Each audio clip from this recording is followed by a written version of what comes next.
रविवार के दिन अपने शरीर पर तिल के तेल की मालिश करके सूर्योदय के पूर्व स्नान करने का विधान बताया गया है। प्रातःकाल सूर्योदय से पहले उठकर तुम्बी अर्थात लौकी को अपने सिर के ऊपर से क्लॉकवाइज घुमाने के पश्चात में स्नान करने से रूप और सौंदर्य दोनों बना रहता है। नरकगामी होने से बच जाते हैं।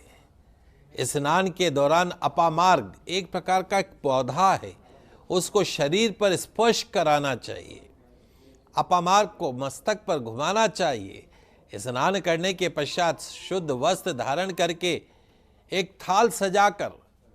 थाल सजाकर उसमें चौमुखी दीपक जलाते हैं।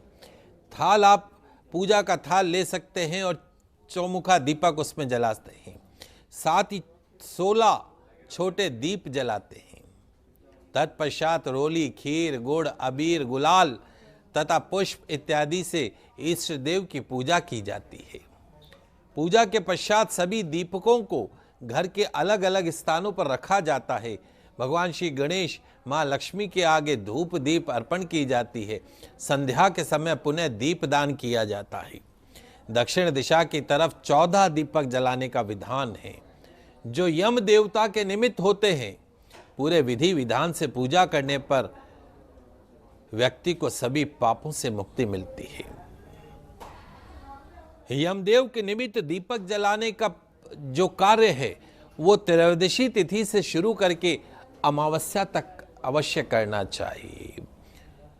आपने धनतेरस पे अपने घर के मुख्य द्वार पे एक यमदेव के निमित्त दीपक जलाया।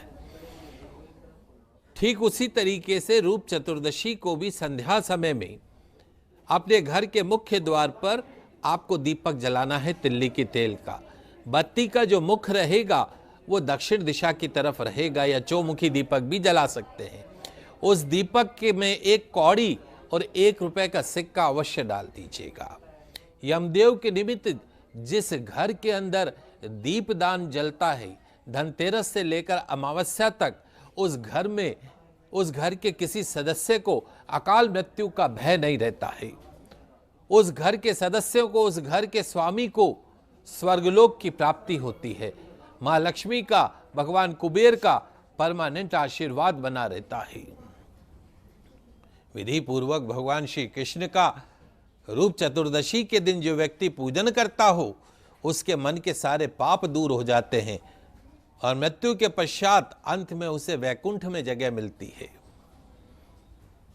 रूप चतुर्दशी के दिन ही वामन के रूप में भगवान ने अवतार लिया था। इसीलिए रूप चतुर्दशी के दिन दान आदि करने से मां लक्ष्मी की कृपा प्राप्त होती है। रूप चतुर्दशी के दिन निशामुखी वेला में दीप दान करना चाहिए। कार्तिक मास में वैसे भी भगवान श्री हरि की आराधना, मां तुलसी के निमित्त दीप दान करना, विष्णु मंदिर में दीप दान करना, भगवान श्री कृष्ण के मंदिर में दीप दान करना, भगवत आराधना करना अत्यंत पुण्यदायक मानी गई है।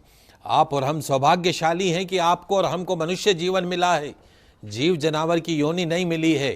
तो इस मनुष्य जीवन को व्यर्थ मत जाने दीजिए। कार्तिक मास की कृष्ण पक्ष की चतुर्दशी तिथि हो, त्रयोदशी तिथि की रात्रि हो, निश्चित तौर पर दीपदान करने से आपकी सभी मनोकामनाएं पूर्ण होती हैं। ये एक ऐसा त्योहार है पंचदिवसीय, और जिसमें आप यम के निमित्त जो दीपदान करते हैं, अकाल मृत्यु नहीं होती है। कौन इंसान मरना चाहता है? आप और हम मरना नहीं चाहते। आप और हम तो सुखों को भोगना चाहते हैं। यदि एक दीपक जलाकर आपकी उम्र लंबी हो जाती है, आयु लंबी हो जाती है, तो आपका क्या गया। तो कम से कम धनतेरस से लेके अमावस तक दीपदान अवश्य कीजिए। यमदेव के निमित्त अकाल मृत्यु का सामना नहीं करना पड़ेगा। विधि विधान से पूजा करने वाले व्यक्ति को मनवांछित फल प्राप्त होता है। उसका जीवन नरक की यातनाओं से मुक्त हो जाता है और स्वर्ग के सभी सुख उसको प्राप्त